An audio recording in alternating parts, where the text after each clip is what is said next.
este periodo de nuestro país donde estuvo el segundo y último emperador, Maximiliano de Habsburgo. Hay quienes ven en las barbas de Maximiliano a un héroe. Este hombre que, oye, nada que ver con México, de una familia con un linaje. Piden que venga un emperador. Que venga a Francia a invadirnos. Ajá. Y que nos ponga un emperador. Te llega y dice, aquí están mis leyes, aquí mis chicharrones truenan, porque yo soy el emperador. Yo soy el rey, el emperador. En sus leyes reconoce la libertad de culto. Eso pues, no les gustó. A ver, cuate. No te mandamos traer, hombre. Pues sí.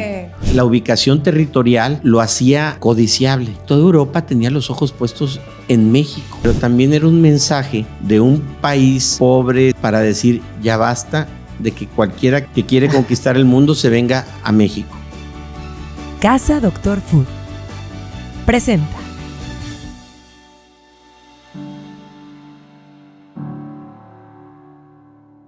Bienvenidos, bienvenidos. La curiosidad conecta. Soy Maru Lozano Llamas. Qué bueno que están aquí porque hoy, pues yo tengo curiosidad de saber un poco más sobre este periodo de nuestro país donde estuvo el último emperador, segundo y último emperador, Maximiliano de Habsburgo, y Maximiliano y Carlota. Maestro Escartamés, ¿cómo estás, maestro? Qué gusto saludarte, Maro, y saludar al público que hoy nos acompaña y que nos comenten, porque luego hay quienes ven en las barbas de Maximiliano a un héroe, a un gran personaje, a la sufrida Carlota, pobrecita.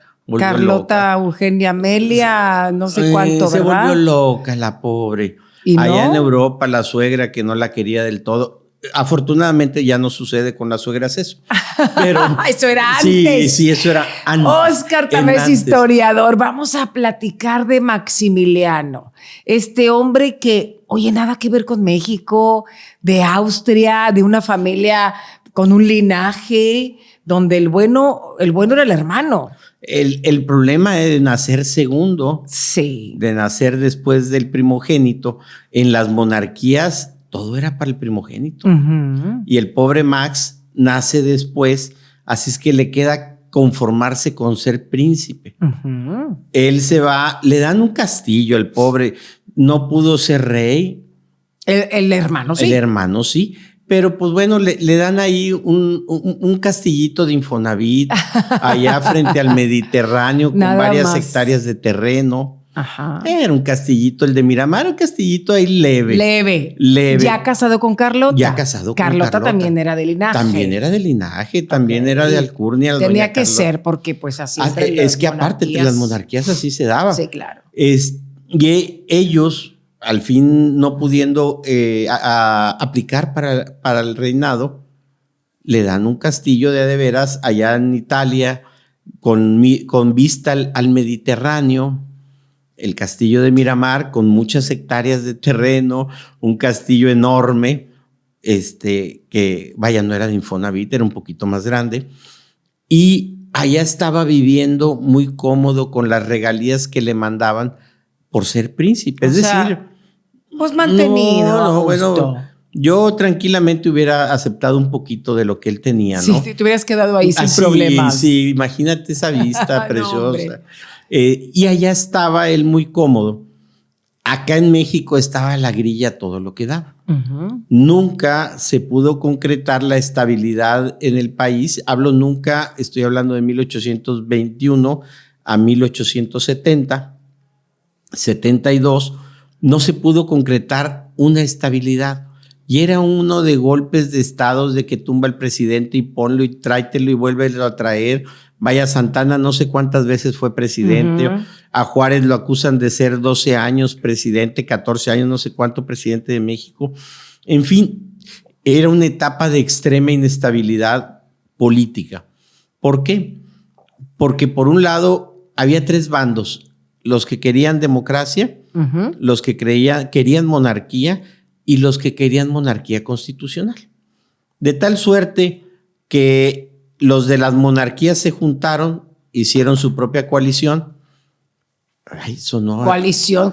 Me sonó a algo, pero bueno, no se me olvida. Hicieron su propia coalición y enfrentan a los republicanos. Los republicanos, ya estamos hablando, voy a centrarme desde los 50, liderados por Juárez, Se dan la Constitución del 57 y luego las reformas constitucionales, que esas son las verdaderas cambios liberales, las reformas a la Constitución que implementan Juárez y un grupo de cercanos a él. De tal manera que la iglesia, que tenía todavía mucho poder económico, y los grupos promonarquistas, que alguien por ahí les dice todavía conservadores, dicen, oye, no, pues vamos a confrontarlos. La república estaba en quiebra, la inestabilidad enorme, y un sector de la población, entre ellos Almonte, el hijo de José María Morelos, que luego al pobre lo etiquetan de todo. Bueno, pues él era pro monarquía constitucionalista. Ahí va Almonte y otros cuates a tocarle la puerta a Napoleón. A Napoleón III. Sobrino de Bonaparte. Que ya se supo que no era sobrino. Sí, hombre. Ya llegó en una canasta por el río como Moisés. No llegó en la canasta, pero no era sobrino. Pero bueno, de cariño. Digamos ya que de así cariño. bueno. Ya era de cariño con los complejos de un tío exitoso que se llamaba Napoleón y que él era Napoleón III y que no tenía las luces del tío. Ajá. Pero bueno, van y estos le tocan la puerta. Oye, mi Napo. Pues así se hablaban de confianza, ¿no? De cariño. Oiga, don Napito. Don Napo. Oiga, mi emperador, pues, ¿qué le parece? Mándenos uno. Hombre, ¿qué les pasa? Mándenos uno, nosotros allá lo apoyamos. Pues van y terminan viendo la figura de Maximiliano de Habsburgo, un hombre letrado, un hombre ilustrado, que vivía con su esposa Carlotita allá en el castillo, y lo convencen. Evidentemente, el por qué lo van a convencer si él no tenía carencias, no tenía necesidad de venir a batallar. Ni relación con México, un país que nada que tenía que ver. Aguantar los calores en México comparado a los climas mediterráneos. Bueno, pues porque al final de cuentas algo debía existir en él de ese complejo de no poder acceder al poder. Claro, acá le estaban ofreciendo ser líder. E iba a ser como su hermano, iba a ser un emperador como su hermano rey. Pues ya, o sea, al final de cuentas poco se ha estudiado en la historia esa parte psicológica de los poderosos, pero debió en él estar ese complejo de por qué yo no. Acepta venirse. Y se da ese pasaje que todos conocemos de la invasión francesa para luego la instauración del imperio de Maximiliano. Vamos a hablar un poquito de esa invasión para poder entender cómo llega Max. Los amigos, sí, Max. Amigos le decimos Max. Oye, pero espera, ¿por qué Napoleón III ya tenía una relación con Maximiliano o él vio de todas las casas reales quién era el mejor? Ya había una relación, claro, sí había una relación cercana y hasta de parentescos entre las familias. Vaya, finalmente las monarquías se relacionan con las monarquías. Claro. Si bien este era emperador, no era un rey, pero son gobiernos monárquicos un tanto absolutistas. Ya existían los constitucionalismos, ya para entonces no quedaba el absolutismo como forma de gobierno, pero algunos como Napoleón decían, aquí la ley de Herodes, y si no me gusta le rompo y reescribo las páginas. Así es. Entonces empieza esta invasión. Se viene la invasión, el gobierno mexicano se declaró en quiebra, se viene España, Inglaterra y Francia. Y convencen a España e Inglaterra de que se vayan. Danos chance, hombrecita, vamos a pagar. Debo, no niego, lana no tengo, luego te pago. Bueno, órale. Francia no. ¿Por qué Francia no? Porque era su oportunidad. Francia estaba ya invadiendo, buscando entrar a través de Chile, a través de Sudamérica, para contener el expansionismo norteamericano. Claro, esto es una cuestión de geopolítica. Esto era geopolítica totalmente. Las monarquías, los imperios europeos contra el gran imperio republicano de Estados Unidos en proceso de expansión que saca la doctrina Monroe. Ajá. América para los americanos. Así es que, y pues ellos eran americanos y América era todo hasta llegar a la Patagonia. Así es que Europa dice, oye, espérame, Estamos hablando de una etapa en que la revolución industrial se hace presente, donde la máquina de vapor se hace presente, donde la industrialización nace. Entonces, no estamos hablando de historia, estamos hablando de economía en la geopolítica y de quién juega al turista y se queda con más territorios. Uh-huh.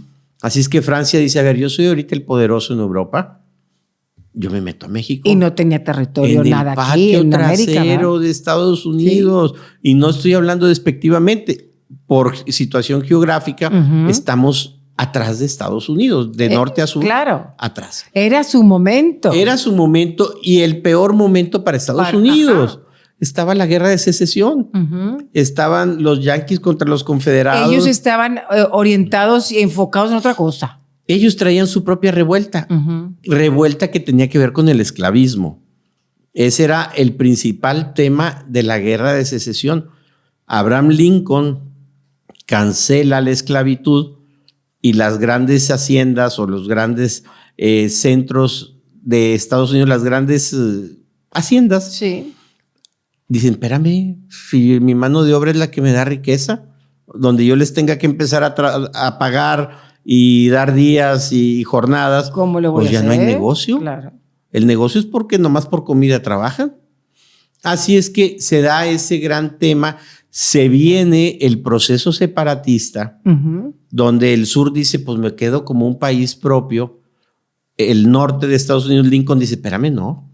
Si yo estoy queriendo crecer y tú que separarte, no. Y acá en México, el pobre de Juárez batallando con los llamados conservadores, batallando con el gobernador de Nuevo León, que quería su propia república. Desde entonces... No leí el periódico de hoy, perdón. No. Estamos hablando de 1862, 61, 62, 63. Santiago Vidaurri, entre azul y buenas noches. Me uno contigo, pero si me das, a ver, si me das este espacio, uh-huh, me voy contigo, y si no, me voy con el otro. Así estaba Santiago Vidaurri. El gobernador de Nuevo León. No, sí, era bueno para la negociada. Uh-huh. En ese contexto vienen los conservadores mexicanos que tenían lana, el apoyo de la iglesia que financia el proyecto. Que son los que piden que venga un emperador. Que venga Francia a invadirnos, ajá, y que nos ponga un emperador. Uh-huh. Ahí es donde se da la famosa batalla de Puebla, en ese, uh-huh, contexto. Total, va ganando terreno el ejército francés apoyado por Almonte y los demás generales mexicanos. Uh-huh. Es decir, no era solo el ejército francés, era el ejército mixto el que está ganando terreno, Juárez y los suyos perdiendo terreno. Juárez se viene al norte del país, es la etapa donde incluso está por acá en Nuevo León, en Monterrey, concretamente en Santa Catarina, y luego se regresa a Saltillo y de ahí a Chihuahua. En fin, es ese pasaje histórico en donde Juárez es expulsado del centro del país donde se da la vida política y sientan a Maximiliano de Habsburgo como emperador de México. Llega 1864. Llega por Veracruz. Llega por Veracruz. Como en su barquito. No, pues con pompo y platillo. Y doña Carlota, que fíjate, ella, aquí lo tengo, porque María Carlota Amelia Augusta Victoria Clementina Leopoldina. No, pues hija del gran emperador. Que va, y para que le dijeran nada más Carlota, ¿verdad? Carlotita. Carlotita me recordó. Iba a decir a mi mascota que decía, pero no, sería grosero. Oye, entonces llegan ellos dos y son recibidos así. No, con pompa y platillo. Sí. Fue desfile. Había un amplio sector de México que los quería. Es más, luego los historiadores dicen, eran tan buenos que hasta los indígenas los querían. En Oaxaca, por aquel rumbo los querían. Sí, y sí. Lo que sucede es que las leyes de reforma que se implementaron, una de ellas, la ley Lerdo de Tejada, despojó a los indios de sus tierras. Era para quitarle las tierras a la iglesia, pero de carambola le pegó a los indios. Uh-huh. ¿Qué decía más o menos esta ley? Todo el que no tenga título de propiedad, le quitamos las tierras. Y pues la iglesia era la iglesia, no era un dueño. Uh-huh. Pues Adiós. Y los grupos indígenas que vivían en la tierra comunal, pues no eran dueños, eran históricamente de ellos. Pues bye. Ese es el gran enojo que tenían contra las leyes de los grupos indígenas y por lo tanto apoyaban a Maximiliano, que les promete en algún momento restituirles tierras. El gran Maximiliano que, a ver, muchos dicen liberal. Es más, estaba convencido de apoyar algunas leyes juaristas. Cuidado, no nos equivoquemos. Que el señor haya apoyado algunas leyes de Juárez no quiere decir que haya sido liberal. No era entonces. No era liberal. Como tal liberal. Tenemos que definir liberal. El liberal americano era demócrata. El liberal europeo era monarquista.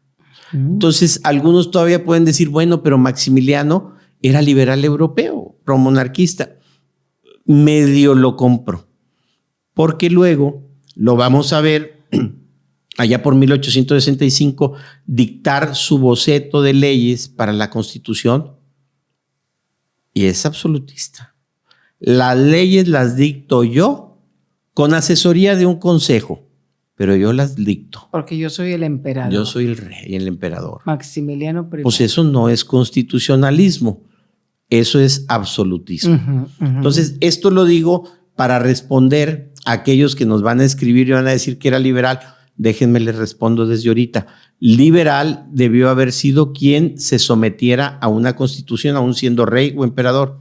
Él no lo hace. El liberal europeo. Ni siquiera eso, es medio liberal. Medio liberal. Es como rabanito, blanco por dentro y rojo por fuera. Exacto. Bueno, él era medio liberal porque sus actos, concretamente sus actos jurídicos, es dictar leyes absolutistas. Cuando tú dices yo soy el que dicta las leyes, se acabó lo liberal.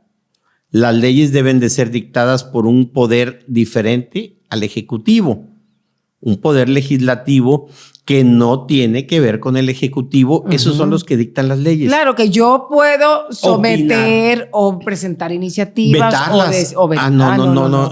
Perdón, me equivoqué de periódico. Oye, el idioma. Si El él idioma. venía hablando francés o hablaba español. No, sí, también ya era muy bueno para hablar lenguas, no hablaba solo el francés. Incluso rápido aprendió algo de lengua indígena. O sea, era un personaje muy interesante en su desarrollo, era un hombre inteligente, medio coquetón. Sí. Dicen que ya de Europa venía con fama arraigada. De ojo alegre. Pues algo más que el ojo era alegre. Este señor. Algo más que el ojo lo tenía alegre. Ajá. Incluso se habla del problema de procrear familia, precisamente de tanta alegría, algún contagio de alguna enfermedad. Sí. Todo por ahí, ¿quiénes lo manejan así? No, sí, don Max tenía su guardadito. Qué bárbaro. Diariamente nuestros pies caminan de 8 a 10 mil pasos y nos llevan por el mundo. Pero con un solo malestar nos cambia la vida. Casa Dr. Food es tu aliado en el cuidado de tus pies. Somos líderes en el ramo con más de 60 años de experiencia y te ayudamos a mejorar tu calidad de vida. Que el dolor en los pies no se convierta en un dolor de cabeza. Atendemos pacientes con toda clase de necesidades y contamos con la más alta tecnología para atender podología preventiva, lesiones, uñas encarnadas, hongos en las uñas y pie diabético, entre otros servicios. Pon tus pies en manos de los expertos. Casa Dr. Food.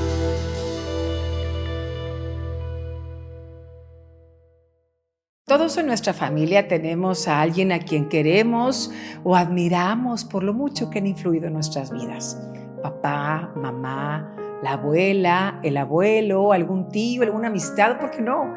Algún compadre o una comadre. Y muchas de las veces pensamos que no nos alcanzaría la vida misma para regresarles un poco de lo mucho que ellos nos han dado.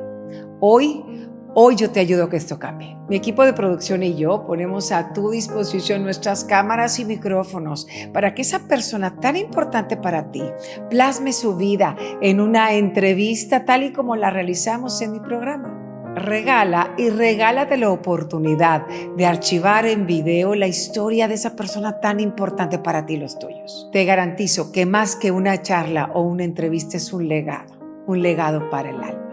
Manda un WhatsApp a este número que está apareciendo en la pantalla para ponernos en contacto contigo y brindarte más información.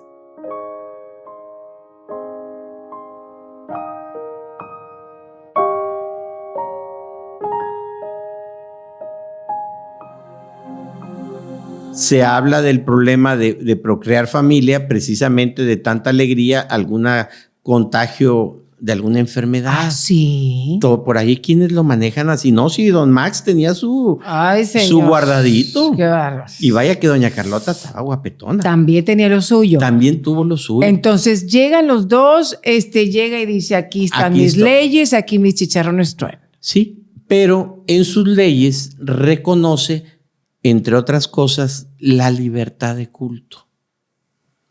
Eso pues no les gustó. A ver, cuate. No te mandamos traer, hombre. Pues sí. Te traje para que quites eso. Te traje porque eres monarca y me sales peor que el otro. No peor, peor. ¿Peor? ¿Con mí? Es peor. Que es peor que peor. me sales peor que el otro. Entonces, inmediatamente le retira el apoyo la iglesia mexicana. Que era un poder. El poder económico y social. Vaya, todavía siglo XX, siglo XXI y encuentras sectores de la población que si el cura dice no. Es no. ¿Por qué nuestra constitución siglo XXI, 2024, se sigue prohibiendo que los titulares de los cultos participen abiertamente en política? Pues porque tienen un liderazgo social que no lo tienen los políticos, porque tienen una credibilidad que no la tienen los políticos, y no lo hablo en forma despectiva, lo digo porque... Pues describiendo las cosas. A ver, pues son mensajeros de Dios, y por si es verdad o es mentira, no me peleo. Claro. No va a ser que allá me jalen las patas. Mejor... Así mejor es que no le entre. No le entro. Así es que la iglesia siglo XIX, 1864 al 67, era el poder extremo. Económico, apenas le estaban quitando la lana porque era el dueño de la mayor parte de las tierras cultivables. Apenas le estaban quitando la lana. Seguía siendo el gran poder en el culto. Apenas entraban las religiones hermanas y este cuate, en lugar de apoyarlos, viene y dice, pues que sigan las religiones hermanas. Pues la iglesia católica le dijo, ahí nos vemos. Y esa fue su debacle. Y ahí empieza su debacle. Otro grupo, Almonte y los grandes militares mexicanos. Los que habían pedido que viniera. Los que lo habían pedido traer, querían que fuera un rey constitucionalista. Perdón que insiste en estos términos, pero es para poder explicar la diferencia. Y les dijo, no, cuate, a ver, yo soy rey. Y soy mi rey. Soy emperador. Dijo. Y soy emperador. Y yo soy el que voy a dictar las leyes. Y sí, y soy color chocolate. Ah, no. No. Y no la constitución. No la constitución. A ver, las leyes las dicto yo. Y si no, rompo el papelito y vuelvo a escribir la ley. Así es que los otros dijeron, espérame, no. Nosotros sí queremos un rey, pero un rey constitucionalista. Nos saliste absolutista. Así es que muchos de los mexicanos que lo trajeron le dijeron, no lo apoyaban. Ojos que te vieron ir, jamás te verán volver. Y lo empiezan a dejar solo. Tercer desgracia, el ejército francés en Europa empieza a perder batallas, empieza a caer en poder y Don Napo va y les dice, ¿sabes qué? Necesito a los ejércitos que tengo en América. Oye, pero vas a dejar solo a Max. No, ya hombre, que se la rasque aquel. Hay que se las arregle.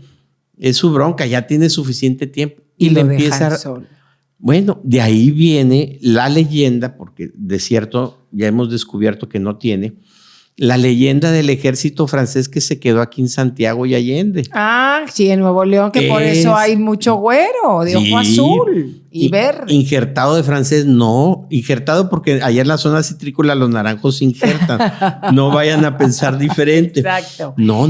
Desde entonces dicen, por eso esa zona del norte de México, en Nuevo León, que hay mucho rubio y mucho ojo azul, ojo verde y ojo pícaro. También. Pues también. Afrancesado, pues claro. Ya ves que luego son medio pícaros los franceses. Sí, también. Bueno, no es cierto. La verdad es que el batallón, en el trabajo histórico que se ha visto, el batallón que venía de aquí pasando hacia Tampico para salir era más de ejército mexicano que de francés. Entonces, ¿sí? ¿Por qué tanto güero acá? Desde la época de la colonia, desde la época de Alberto del Canto, Diego de Montemayor y toda esa raza. Entonces eso es de endenantes. Desde antes, pues Alberto, acuérdate que era coquetón. También, esa es otra historia. Es otro.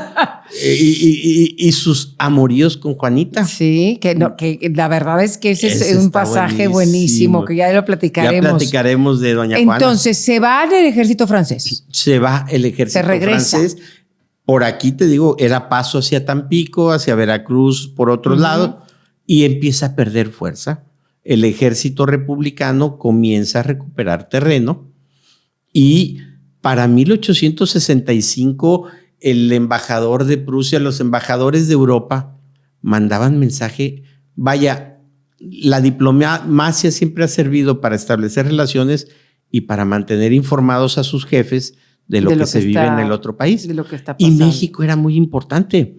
Era importante porque la minería, porque la industria naciente, porque la ubicación territorial lo hacía codiciable. Entonces toda Europa tenía los ojos puestos en México. Y los mensajes que mandaban, oye, este cuate no, salió malo. No, pues por eso no lo hicieron rey en su pueblo, porque... Pues sí, pero dicen que era bien intencionado, ¿o no? En mi rancho les llaman de otra manera a ese perfil de gente, pero no podría decir que ingenuo, pero bien intencionado. Ajá. Medio... Sí, porque... Pasguatón. Pasguato. Ese es el término académico adecuado. Medio pasguato. Ajá. Entonces, vaya, era inocentón. Y para ser gobernante tienes que ser con cierta malicia y picardía. Él era inocentón, pero aparte autoritario. Y en ese autoritarismo, pues no le funcionaron las cosas. Te digo, para recién llegado, él llega en 1864, para 1865, meses después, ya los mensajes eran, este imperio ya está fracasado, esto ya se hundió, esto no funcionó. Híjole. Manden llevárselo. Vaya, doña Carlota salió antes del 67. ¿Antes que él? Antes que él, pues él se vaya con los pies por delante. Es pero que él lo mata. A él lo fusilan. ¿Y no era mejor llevárselo que matarlo? O sea, decirle, así como al primer emperador. Al primer emperador, que te vaya bien. Sí, o le dan una diplomático allá, alguna salida como las que ahora se usan. Embajadas, ¿no? De una embajada o algo. Pues sí. O en su vida, pero que si no es embajada, que sea en su vida. ¿Por qué matarlo? Mira, yo creo que tiene que ver con un ejercicio de poder. En 1867 ya estaba derrotado. Es más, ya los suyos ya no iban a tomar acuerdo con él, ya no le veían futuro. Nombra a Santiago Vidaurri, que ya luego hablaremos de este otro cuate, que su historia con Juárez es emocionante. Lo nombra ministro de Guerra y de Hacienda. Ah, de los dos. De los dos, o sea, era... Poderoso. Poderoso, pues sí, pero un poderoso que ya no tenían poder. ¿Por qué? Porque ya nadie estaba con él. Él se va hacia Veracruz para salir, pero dice, no, me desvío hacia Querétaro. Y en Querétaro se atrinchera, lo hace su búnker y termina rodeado por los ejércitos liberales. Ahí entra a la escena el nuevoleonés Mariano Escobedo. ¿Quién manda a matar a Maximiliano? El presidente. ¿Qué era? Benito Juárez. Ah, cuando regresa Benito Juárez. Es que ese es el gran tema. Había dos presidentes, un emperador y un presidente. Había dos gobiernos. Dos gobiernos. El gobierno monárquico que gobernaba prácticamente todo el país y el reducto del gobierno liberal presidencial en la figura de Juárez, que sin tener el gobierno era gobierno. Entonces, en la medida que el ejército liberal va recuperando terreno, pues va empoderándose nuevamente. Rodean a Maximiliano y Montemayor Tamés. ¿Algo tuyo, maestro? Debe de ser pariente. Todos los Tamés estamos emparentados. Andale. Según la genealogía. Todos venimos de uno. Ah, sí. Juan Tamés tenía sus cariñitos. Oye. Prácticamente todos los Tamés. El apellido Tamés, venga el anuncio y el paréntesis, el apellido Tamés prácticamente es de Nuevo León. De aquí de la zona citrícola es Santiago Allende. Y hay prácticamente un solo Tamés, que es el que de ahí se distribuye la realea. Y sí, todos enamorados. los meses En lo general, el 95% terminamos en Juan Tamés. y todos de alguna manera tienen. Terminas emparentado. Entonces ese era pariente. Era parientón. Simón Montemayor, Tamés es del que comanda el pelotón de fusilamiento. Era de aquí de Santiago. Pues el Juan Camaney, el bueno del ejército, era Mariano Escobedo de acá. De acá también. Y como todos, confío en los de mi pueblo, en los que conozco, en los que tienen mis costumbres. Claro. Así es que Simón, es el que comanda el pelotón de fusilamiento de Maximiliano. En Querétaro. En el Cerro de las Campanas. Y ahí está mero. Miramón y hay Ampudia. Miramón y Ampudia están al lado. Recordemos esa escena donde está el centro Maximiliano y a un lado Miramón y al otro Ampudia. Y se los echan. Y Carlota vuelve loca. Y Carlota ya estaba prácticamente en Europa y se vuelve loca, enloquecida. Que cuando le mandan, que luego empiezan las leyendas, embalsaman a Maximiliano, se dice que le tienen que quebrar los pies porque pues, el tipo era altísimo. Más de 1.90, una cosa así. Y pues los ataúdes mexicanos pues no eran de 1.50, pero no daban 1.90. Claro. Pues no cabía la criatura. Pues al cabo ya ni le va a doler. Dicen que así fue. Así fue. Dicen que así fue. Lo mandan y pues Carlota lo acompaña en el trayecto hasta que llega con la reina, la mamá, y dice, no, este no es mi hijo. Este no es el que yo mandé. Y de ahí empiezan a surgir luego las leyendas que dicen que le indultaron la vida, que se fue a Guatemala, que porque era masón y entre masones se ayuda. Pues no, se lo echaron. Hay fotos, ya para entonces había cámara fotográfica, hay fotos de él en el ataúd. Oye, ¿y qué consecuencias hubo de fusilarlo en México? Con esta pregunta respondo a la anterior. ¿Por qué no perdonarle la vida? En 1862, el gobierno de Juárez promulga una ley donde dice que todo aquel que invada el territorio o todo aquel que ayude a un gobierno extranjero en México es considerado traidor y es pasado por las armas de inmediato. Le aplican esa ley a Maximiliano y a quienes lo acompañaron. Es decir, no fue porque Juárez decidiera. Juárez dice, no lo indulto y le aplico la ley. Pobre Mariano Escobedo, lo hemos dicho en otro momento, se ha de ver azucarado. Porque el pobre no lo fusiló luego. Empieza un juicio sumario, donde pues era culpable a todas luces. No iba a poder salir bien librado Maximiliano. Y hay cartas donde Mariano Escobedo, señor presidente, dígame qué hago. ¿Le perdonamos la vida y lo mandamos al exilio o qué? Que sigue el juicio. Señor presidente, ya que se resuelva esto, hay mucha efervescencia y el señor tiene dinero. Nos pueden comprar las tropas y liberarlo. Cartas de Mariano Escobedo diciendo, por favor, ya quítemelo ya, lo que vaya a hacer, hágalo, pero tengo miedo que las tropas me traicionen porque las compren. Así, cartas en ese sentido. Qué interesante. Qué interesante. Hasta que por fin desde San Luis le mandan la orden, porque era donde estaba el presidente. Ya, hombre, ya. Échatelo. Aplícale la ley. Y es cuando lo fusilan. ¿Por qué? Primero porque hay una ley y se va a cumplir. Pero Juárez tenía la capacidad del indulto, va a decir a alguien. Sí, pero también era un mensaje de un país pobre, sometido, lastimado, para decir, ya basta de que cualquiera que se sienta que amaneció con ganas de conquistar, que se sienta Pinky y cerebro, que quiere conquistar el mundo, se venga a México. Ya, el que venga nos lo vamos a echar, sea quien sea. Estados Unidos ahí. No, hombre, Estados Unidos que estaba feliz. Ajá. Oye, Juárez, espérate, no te lo eches. Es un problema diplomático. A ver, allá el imperio de Prusia y allá los imperios, aguas. Todo mundo, los países poderosos. Juárez, mándalo de regreso, hombre. Acá lo regresan otra vez a Miramar. Ya no te va a dar lata. Me lo voy a echar. los diplomáticos de todos los países pidiendo el indulto. Y el chaparrito dijo, no.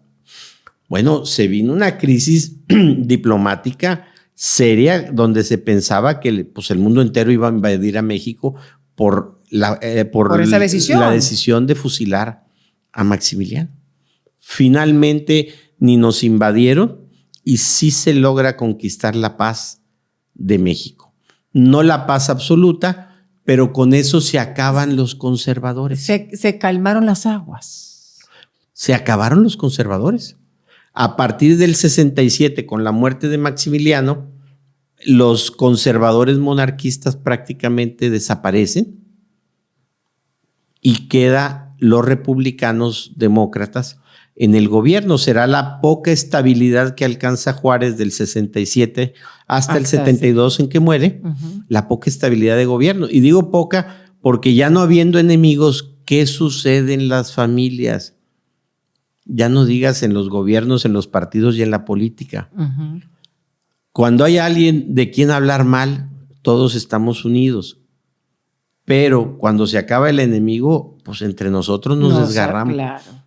Como dicen, no nos haremos daño, podremos hablar. Podremos, pero... Sí, podremos, ¿cómo dice? Desgarrarnos o algo así, pero no nos haremos daño. No me acuerdo cómo dice. Eso se da hasta en las familias. Así es que los liberales, no teniendo un enemigo en común, ya no hay conservadores. Digo, no es que no haya, sino se acaba su poder político y militar. Se empiezan a pelear entre ellos. ¿Qué hizo bueno Maximiliano? ¿Qué hizo bueno Maximiliano? El retrato de Miguel Hidalgo y Costilla. Recordemos que la imagen que nosotros conocemos de Miguel Hidalgo y Costilla, la mandó a hacer él. Él la mandó a hacer y es la imagen del doctor de Maximiliano. El médico de Maximiliano es el que conocemos. No es así Miguel Hidalgo. Es parecidón. Hace poco la Sociedad Mexicana de Geografía y Estadística, en uno de sus socios, mandaron a hacer un retrato con herramientas de la antropología forense. Con un retrato que se tenía de un hermano de Hidalgo, con documentos, una serie de cosas, y sacaron lo que sería la fisionomía de Miguel Hidalgo. Parecidón, diferente, sí, pero parecidón al Miguel Hidalgo de Maximiliano de Habsburgo. ¿Qué más tiene de bueno? Bueno, hubo por ahí algunas leyes que aplicaron de conciliación a los pueblos indígenas. Lo de la libertad de culto. La libertad de culto que refrendó. Para los católicos no era lo mejor. Pero refrendó la libertad de culto. Y bueno, al final del camino, su presencia permitió unificar a todos en su contra. Y por eso, insisto, con su muerte se terminan prácticamente los conservadores. Y de ahí vendrá la etapa donde Porfirio Díaz, el gran héroe liberal, se levanta en contra de Juárez, luego en contra de Lerdo de Tejada, y hasta que se queda con el poder nada más 30 y tantos años, no es mucho, porque pudo haberse quedado más. Pero eso es otra historia. Maximiliano, el último emperador, el segundo y último. Incluso a su hijo le puso Iturbide. No. Sí, le puso Iturbide segundo. Iturbide segundo, no, si era emperador de veras, sí, entonces, no de sobrecito. Ni de galleta. No de galleta, no era de veras, le puso Iturbide. Algo que nos haya faltado decir de Maximiliano y Carlota. ¿Qué pasó con Carlota? ¿Se quedó allá? Se quedó allá enloquecida. Allá murió en Europa. Creo, si recuerdo bien, ya entrado el siglo XX. Sí. Muere entrado el siglo XX en Europa, enloquecida. ¿Cuál fue su papel aquí? Finalmente se habla de ella como una persona justa, como una persona que trataba bien a los grupos indígenas. ¿Cercana? No podríamos hablar cercanos porque recordemos que al final de cuentas es la monarquía y es europea. Sí, claro. O sea, hay niveles, pero que no eran tanto de maltrato. Se dice que Carlota era la verdaderamente inteligente, que si Maximiliano hubiera escuchado a Carlota, otro hubiera sido su derrotero. Es decir, se habla de ella como una mujer astuta, audaz, incluso, bueno, ya entre las maledicencias se dice que tuvo sus amoríos con el capitán del barco que la llevó a Europa. Ay, qué feo. Pues bueno, hablando de ella. Que anden hablando, ¿verdad? Total. Oye. Cada quien hace de su vida un reguilete. Por supuesto, porque si dices que Maximiliano tampoco tenía. No, si como Max que no se portaba muy bien, que digamos. No, dicen que a la barba le hacía churritos. Así. Me encanta platicar contigo, maestro Óscar Tamés, historiador, este pasaje tan importante. Ya hablamos también del primer emperador que fue Agustín de Iturbide, ahora de Maximiliano de Habsburgo y demás cosas que seguiremos hablando. Que seguiremos hablando. Este pasaje, la relevancia que reviste es porque con ello se da la tercera conquista de México. Uh-huh. La de España primero, la de Estados Unidos, que la gente le llama invasión. Fue una conquista. Fue conquista y la francesa. La francesa, se acaba la última conquista y con ello se establece el principio republicano democrático de instituciones en nuestro país. Esa es la gran relevancia, que con él se agota esa etapa de nuestro país. Gracias, maestro Óscar Tamés. Gracias, como siempre, por estar aquí con nosotros. Y gracias también a ustedes. Si ustedes creen que esto le puede servir a alguien, le puede interesar este pasaje de nuestra historia, compártanlo. La curiosidad conecta. Soy Maru Lozano Llamas. Hasta siempre. Casa Doctor Food presentó